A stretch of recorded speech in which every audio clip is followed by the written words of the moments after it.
As I've reached the end of Path of Fire stuff in terms of getting my mounts, upgrading them, and I really only have a bit of progression left to do on the Griffin, I wanted to talk today about where potentially the franchise could go in terms of new ones, because this is a whole new thing for this game, and there's a lot of different mounts we're used to playing on in other MMOs, and ideas we've probably got about extra ones that could be upcoming. I think it's fairly safe to say that in future updates, new mounts should be a thing. Living World Season 3 added a new mastery line for us to progress on, while Living World Season 4 could do the same, except because it's attached to Path of Fire, that would mean we get a new creature to ride around on, and every 2 months when a new update comes in, we can train it to do something and get a bit better and bit better and bit better gradually as we go. So this is pretty exciting. Even future expansions could and probably will add extra mounts. So what do we think that they could be? So here's my initial thoughts right here at the start of Path of Fire. This could change as time goes forward.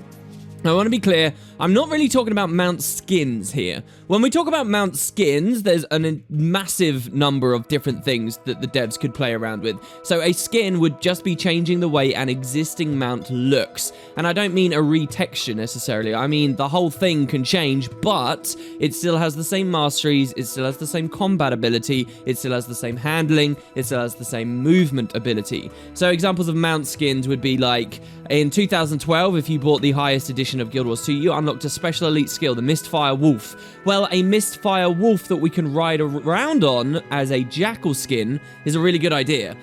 For the Springer, I saw somebody suggesting when Super Adventure Box returns, we could get a skin that lets the Springer turn into one of the Super Adventure Frogs. That might be a bit wild and not according to some of your tastes, but you get the picture. Those would be skins, and they're very different to adding entirely new mounts altogether. When we think of adding new ones, we have to think of a new combat ability, we have to think of a new movement ability, and potentially its masteries. Now, I'm not going to go the whole hog in every one of my ideas here today, but it should open you up for a bit of inspiration, I think. Potentially as well, on the mastery side of things, that last mastery in Path of Fire, it was always about sharing a passive capability of one mount to all the others. So when you train the Jackal up and max it, it enables all your other mounts to start evading while they're doing specific things. And I think that while that's all very cool, I don't know whether that's required for future mounts. And I think if the devs put Guild Wars 2 into a place where there's like 7 mounts now, 8 mounts, 9 mounts, 10 different mounts,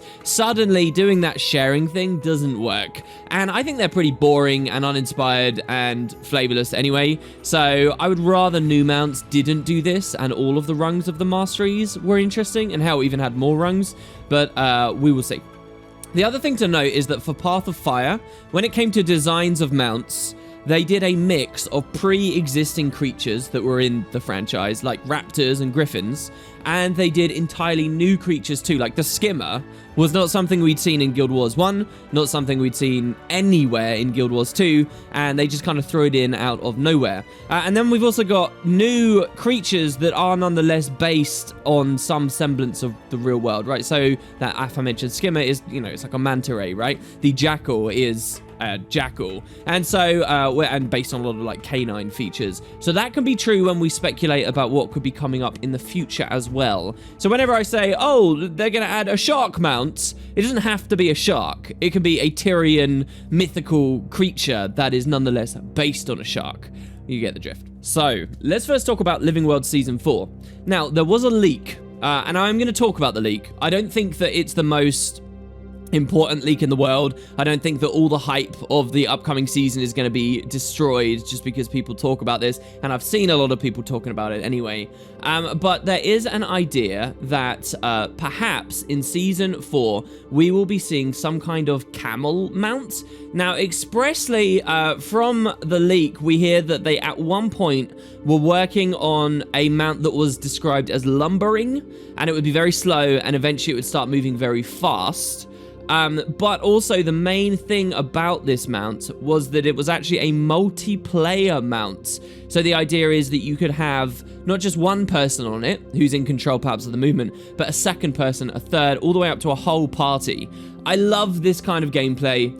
The first MMO I ever experienced this in was Perfect World, where you could, like, the men could carry the women around and you could do certain things like that. But also, you know, I'm a big fan of Halo, and this kind of experience where one person's driving and the other people are running side seat, or maybe even able to participate in combat from those secondary positions, like the Warthog, for example, that's all really fun to me. I really like that. I think that would do a lot to tackle some of the social downsides of Guild Wars 2 these days. So I'm quite keen for that. And the idea would be that the theme visually of this Living World Season 4 mount might be a camel. And I guess we'll teach it more. I mean, it works because we're in desert environments and you would kind of expect to get something like that. I don't think it's going to be legitimately a regular camel, though. I think if this is going to be a thing, it will be some kind of fantasy twist. And I'm curious what everyone thinks about that, especially considering its roots that it might even be a real thing. We'll see.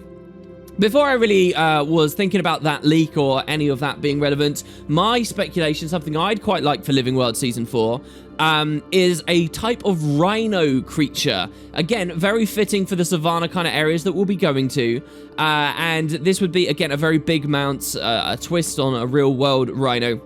But I think this could be really good because we can dig in to like exactly what it would do. So its movement ability for a rhino, if we get one, say, in corner as we move south, could be, I envisage it as a charge ability that is like a battering mechanic. And we've seen Guild Wars 2 do this before. If you remember in Heart of Thorns, there's a step where you get supercharged by the powers of Glint, and you can execute an ability that charges you forward and allows you to smash through barriers. Yeah, remember this? Well, what I'm proposing is a mount that has as its special movement ability, its Metroidvania thing. It lets you get through barriers like this. It lets you charge your way through, smash into fortifications, smash behind rock walls, and they could do that to give us access to all kinds of stuff. Maybe that's how we eventually get access to the hidden city of Adashim. It would be excellent, wouldn't it? And then you might be thinking, okay, so a battering mechanic, that sounds very fun. How's that distinct from the Raptor? Well, I would suggest it would be a mix of the Raptor and the Springer, in that the Springer, to execute the upwards leap, you have to stand in place and charge it for a second, and then you execute and you snap forward. So I would say it's like the Raptor movement ability, but you have to charge it up like the Springer's movement ability. It's kind of a 2-in-1, and it breaks through walls. There's another discussion to get into here as well of, like, does every mount they add have to be on par movement-wise in the same rough ballpark as all the others? And I don't think that's true, and I think that if the devs tried to do that, they just make it harder and harder and harder for themselves as time goes forward to keep exciting the player base with new and interesting ones. It could be that this Rhino I'm talking about then is markedly slower than the Raptor, because maybe it runs around at the same speed, but the Raptor can just boost forward while we have to stand still to charge. But I think that's okay. But that's just kind of my opinion on that. And they could do a lot of fun things story-wise as well. Don't forget, if we go into corner, there could be Gandara there. And what if we have to attack Gandara and siege it again like we did in the past, but this time we're using our rhinos to slam through the walls? Guys, it would be great. As for the combat ability, I think that as a rhino, I always think of people slamming, doing big damage, and maybe even like a float, right? So like it could be an ability where you target the area and you slam into someone doing big damage and it floats them up. Now, so far, all combat abilities on mounts are 10 targets, which is very powerful.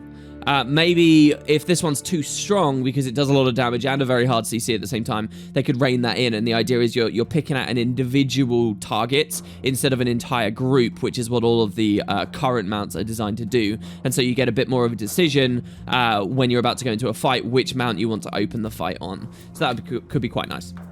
Moving away, so let's talk about some other mounts. There is, of course, development mounts. We saw some beautiful concept art that demonstrated a lot of different mounts. I don't know whether these really we should look too closely at. People were very excited at the idea of being able to ride a corgi on an Asura. I don't know whether the devs will ever do that. There is a place for racial mounts, which I'll talk about in just a second. But probably the biggest mount that we know was in development and ended up not being a thing, which everyone wants to talk about, is the spider.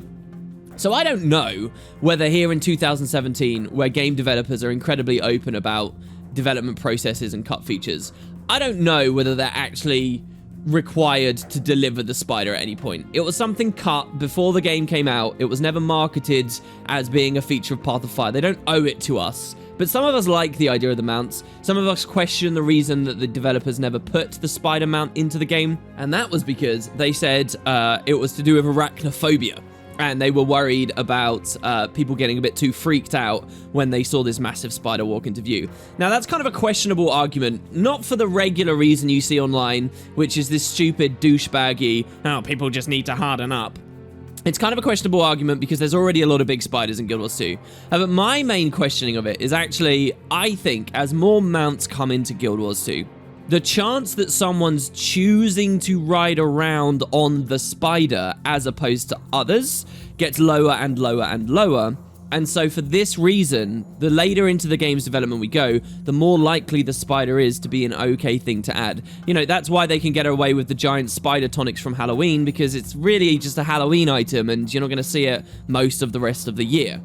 So the spider would be very interesting, not just because it feels like this flavor niche that we don't currently have, in my opinion, which is something you'd feel really cool riding around on, say, a necromancer, but also because its movement and its combat capabilities come so easily to think about. Like, its combat abilities could quite obviously be some kind of, like, silk attack that immobes or, you know, has some extra powerful version of immobe, like a stun or something that goes out. And then the movement, come on, we all know what the movement would be. The movement would be being able to climb up cliffs for a duration, like up vertical walls, or even being able to walk upside down. We've already seen, now this might sound crazy and overpowered and weird, but they can tie it to endurance so that you can't climb for too long and you're not always going to be hitting invisible walls, which of course are unimmersive and they hate people being able to do. But also, if you think about it, mechanically, we know that this stuff is there. Like, the skimmer has camera roll on it. If they've got camera roll in there, surely they can do a thing where if you walk on a spider upwise around so that you're on the other side of something, the camera can roll around with you and give you like a reverse view of the world. How exciting would that be? That would be so weird. If you played games like Mario Galaxy, you know what I'm talking about. These kind of interesting three-dimensional plays are very fun. And then also, we know as well, one of the issues they had with mounts when they were originally making them was that some of them, if you walked against like a cliff, they just keep clipping up and up and up and up and up, a bit like, say, Skyrim horses worked or even Oblivion horses worked. And so it's not too crazy to think then, I mean, I'm not a programmer, but it's not too crazy to think that that aspect can, instead of being cut away, you know, developed upon. And yeah, they can make something that can climb up walls. So the spider I actually think is a really cool one. And then, you know, if they do skins as well, maybe they can have happy, you know, spiders that don't look quite so spidery for people that might get scared. It's a potential. Another thing that really struck me while I was playing Path of Fire is underwater stuff. So underwater is a weird one because I think the vast majority of Guild Wars 2 players really don't like underwater. Some people do like it. Some of us think they'd like it a lot more if there were more combat rebalances. My personal opinion is that underwater is really good for an MMO. Very rarely do you find that an MMO does good underwater combat, and I think that Guild Wars 2 is leagues ahead of most of its competitors. However, it does still need some work. We all know that one of the major parts of this story is the idea of an underwater elder dragon, the deep sea dragon, and so there is often this idea of an underwater expansion coming up, or, you know, we'll have to look at it at some point. So what about some kind of underwater mount? This mount would allow us, through its masteries, to not just swim fast, but also survive very deep down, be able to see in the dark abyssal depths, be able to catch underwater currents. There's a lot of things that the mastery system, and therefore the mounts, I guess, can do deep underwater. That would make such a mount really worthwhile. As for the actual creature, which is probably the thing you guys are most interested in, I think a shark would be excellent. Other people have said a dolphin. I don't know, take your pick, but some kind of big badass thing that I can cling to the back of as it whizzes through the depths. That would be very, very, very fun. And I was particularly inspired by this in Path of Fire because the new button you can click to ride your mount, if you notice while you're underwater, it's actually got that icon over it now that says this is not available while underwater. Well, all that makes me think of then is the day that I can click that button and that icon isn't there and you can ride underwater. That'd be pretty nice. Speaking of expansions, there is something pretty excellent I can see way down the line if and when we ever get to Cantha.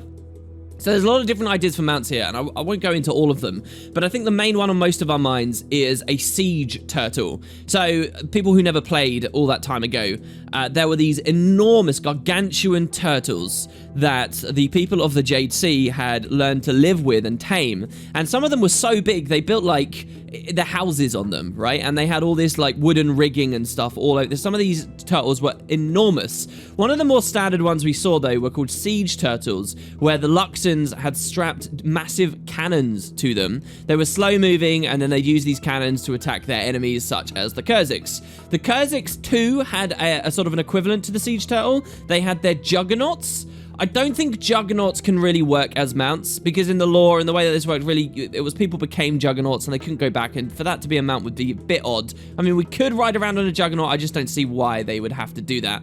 But the idea of getting a siege turtle mount, on maybe not even necessarily a siege turtle, just a giant Luxon turtle that has whatever qualifying specific thing about it that's interesting, would be great. I want to ride around on one of these giant turtles that came from here. If they do go siege turtle, well then that makes a lot of sense what its abilities could be. It could be some kind of actual sieging thing. It could be the first mount that has a combat ability that lets you do range stuff. Similar to how I described the Rhino could break things. Maybe the siege turtle can also break things, but it's good at breaking things like halfway up cliffs and halfway up walls and revealing places like that the Rhino couldn't get to, because the Rhino is stuck charging it around on the floor. So you'd break it with the siege turtle, then swap to the Springer or the Spider or something and climb up and walk your way through, right? You see how these mounts start comboing together? So I think that would be very interesting. And yeah, you could have a range component on not just the movement ability, which would be breaking walls and things far away, but you could also have a range component.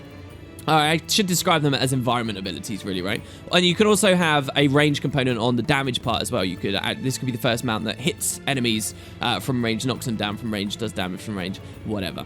So yeah, that's sort of a brief overview. There is one last thing to talk about as well, and that's the idea of racial mounts. So a mount specific to each race. Of which we have 5, and it seems like we may not ever get another one. Come on, Tengu one day, I hope. But so there is a lot of things to think about with this, like questions of implementation. Like, okay, if they're for the races, does that make them Corteria mounts? Do you need Path of Fire for them? Personally, I would rather people did need Path of Fire to get the mounts, or whatever the contemporary expansion is when they add this stuff, if they add this stuff. And I say that so that new people to come into Guild Wars 2 at least have the chance to get a legitimate, normal Corteria experience before then speeding their way through it all at max speed and skipping all the mini jumping puzzles to Vistas and Springers and stuff. But let's face it, even requiring Path of Fire probably won't change much, because most new people are just hitting a level 80 boost based on their friend's advice, skipping to the desert, instantly unlocking the mounts, and then for the first time going back to Corteria. So maybe it's too late for that anyway. But there's other implementation questions as well. So like this idea of a Metroidvania-style movement ability. Do racial mounts get a movement ability that unlocks new areas of the world? Well, that doesn't quite fit, does it really? Because Corteria wasn't built to complement any of those things. I mean, the dream scenario would be that they'd add racial mounts in at the same time as like a big patch that updates the area that race belongs to, you know, refines the city, adds new events, new hearts, new story, all kinds of new stuff in each core area. That would be the dream, but I really don't think, let's face it, that's going to happen. So do they get movement abilities? I don't know the answer to that question, and because I don't know the answer to that question, I decided to just think of some racial mounts and not think about the movement abilities. Maybe you guys want to do that in the comments. But so here's some good candidates. First, let's start with the Asura, a Golem, obviously. Who hasn't wanted to ride on or in a Golem since the launch of the game? Now, that's a very fun one, but you guys might immediately already know that if you play an Asura, you get access to an elite skill, the Battle Suit, which lets you summon a golem that you can get inside and you can control. And so there appears to be some overlap there, doesn't there? Which is a shame, because racial skills, as we all know, are deliberately designed to be very weak, so we never really get to experience this in a fun way. Not like mounts have given us a fun way. You know, same for the Norn. People who love the idea of shape-shifting, they've never really been able to experience that as a good, fun, real aspect of Guild Wars 2 because of the deliberate tuning here. But actually, in terms of this overlap, I don't think it's so bad, because the battle suit and the summons as well, you can summon a couple of golems, these are designed for combat use. And mounts are not really designed for combat use. They're designed to engage you in combat, but they don't, and then you go back to your regular stuff. So I actually think there is definite space to have a golem mount that's not the battle suits, that, you know, they could even complement one another. If you really were so inclined, you could ride your Asura Golem into battle and then immediately summon the battle suit once you're in combat and start fighting in that. So I think there is space to do this. And yeah, I think any kind of golem, maybe they could invent a new one, or they could give us something that looks a bit like Scruffy as Timey rides on the shoulder. I think the idea of going inside mounts is a bit weird. So I think whatever this technology is, we should probably ride on it. As for the combat ability, I really like the idea of this being like a self-destruct, where we engage, we press a button and leap off of the golem, and then after a pretty long delay, like 3-second delay, it explodes, just doing big damage. Like all of the other combat engages right now have instant effects, right? Instantly pull everyone in, instantly knock stuff down. So I like the idea of something that actually has a delay and then the payoff. And maybe you could have some cool animation where we leap into the air above the destruction as it's below us. Ah, come on, make it happen. I also particularly like the idea of dye channels on this specific one too, because you could then have players that dye their golem based on the colors of their college, if they actually are an Asura. And that would be pretty nice as well. Moving on, we've got the Sylvari. So the front runner, I think, always for Sylvari is the idea of riding around on an oak cart. I think people are inspired by this because of the Sylvari very sort of naturey, and we even saw some concept art that was suggestive of that stuff. In terms of the actual raw lore, I don't see too clearly why this would be that important, but there's no real reason against it. So yeah, let's go with it. Let's ride around on an oak cart. The combat on this one, again, maybe a bit like the spider. I imagine some kind of a mob thing with the roots, or perhaps this could be a purely supportive one.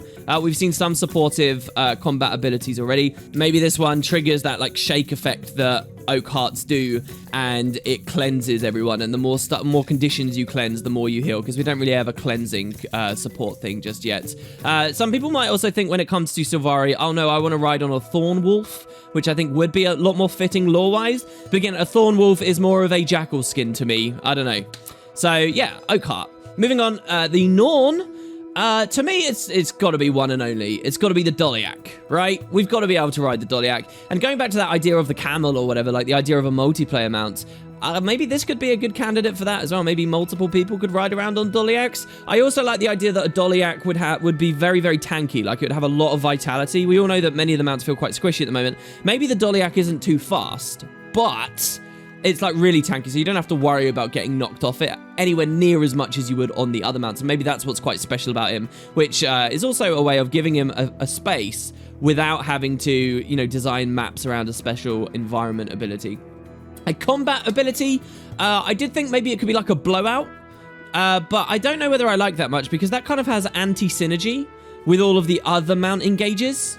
Especially like the raptors. Somebody jumps in on a raptor, balls them up, you jump in on a Doliak and you spread them all out. Does that work? I don't know. So instead, I came up with the idea that Doliaks are often seen carrying supplies, right? So what if the engage ability on this, again, is a supportive idea, but what it does is the supply pack on the back of the Doliak or whatever splits open and spreads around the battlefield. Like it drops 10 pickups on the battlefield that your allies can then go run around and get. And it drops like med packs and Aegis shards and stimulants or whatever else that you like. Maybe some of those things from Ventari tablets, maybe something unique. And you kind of spread those supplies, and that's the idea of the Doliak engage. I think that would be pretty good. Next, there is the question of the Char. And so, just like with the Asura, there's lots of technology, right? We've seen the Char tanks. We've seen a little bit of them in use in Corteria. We've seen the motorcycles, the Dune buggies in World vs. World. I think it's got to be some kind of vehicle, right? Same thing goes. I think it should be a vehicle we're riding on instead of in. But beyond that, it's pretty easy to imagine what the hell it could be. The animation for getting in or on this specific mount would be very fun as well, because it's kind of unimmersive the way we just pull a raptor out of nowhere. It's unimmersive the way we just pull a skimmer out of nowhere. But with this, they could do an Iron Man style thing where the technology like builds around you very quickly or under you, and then you're riding it. I think that would all be excellent. I for some reason envision this being another range damage attack, a bit like I suggested with the turtle. Other people will be thinking of the helicopter here.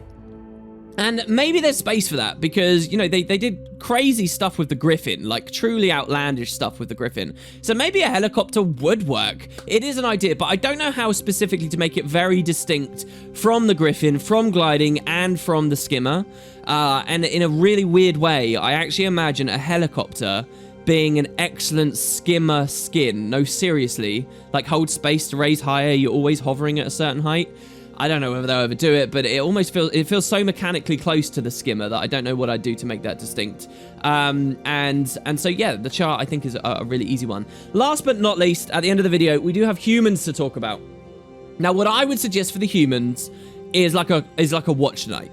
I think a watch knight would be a really interesting mount because you could do a thing where we're clinging over its shoulders to its back. And I find that very fun because Guild Wars 2 is a game with a ton of different backpacks in it for our players, and so many of them feature creatures that are clinging to our back, like the tiger that you can get from Chuka and Champawat, like the new backpack that came with the expansion, like the replica Jobotron backpack or whatever he's called.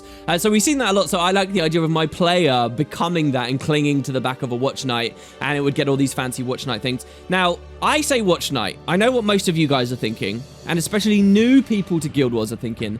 You're thinking horse. Or pony, I guess, to a less extent, but horse, all right? Now, I say no to horse. I know that people from other MMOs like horses. I know they want to ride them. But listen, for 12 years, Guild Wars as a franchise has done amazingly at pretending horses basically don't exist, except in weird ways like the Necrid Horseman or odd concept art that we see suggesting that they may have existed once long ago. It's a funny, odd in-joke and a strange thing about this world and this community that I adore, and I genuinely don't ever want to see a horse come into this game. I just want to see more hints and weird oddness around the idea of horses. And just because mounts are in the game now, that opinion does not change. So I don't want to see a horse. I understand if you guys want to. Maybe you can have some fun thinking about what kind of abilities they'd have there. But so there you have it. A selection of potential upcoming mounts for the game. I found this really fun. Mounts have really swept me away, and I very much like the idea of this stuff coming into the game. I'll point out, this isn't really a speculation. This isn't a prediction that, oh, we will get this, this, and this. It's just what I think might be fun. And maybe the devs will go in a different direction. Maybe we'll only ever get one extra mount and that's it, and future expansions will be about something else. Don't hesitate to have some discussion with me in the comments. I'd love to hear some of your takes, and until next time, guys, take it easy.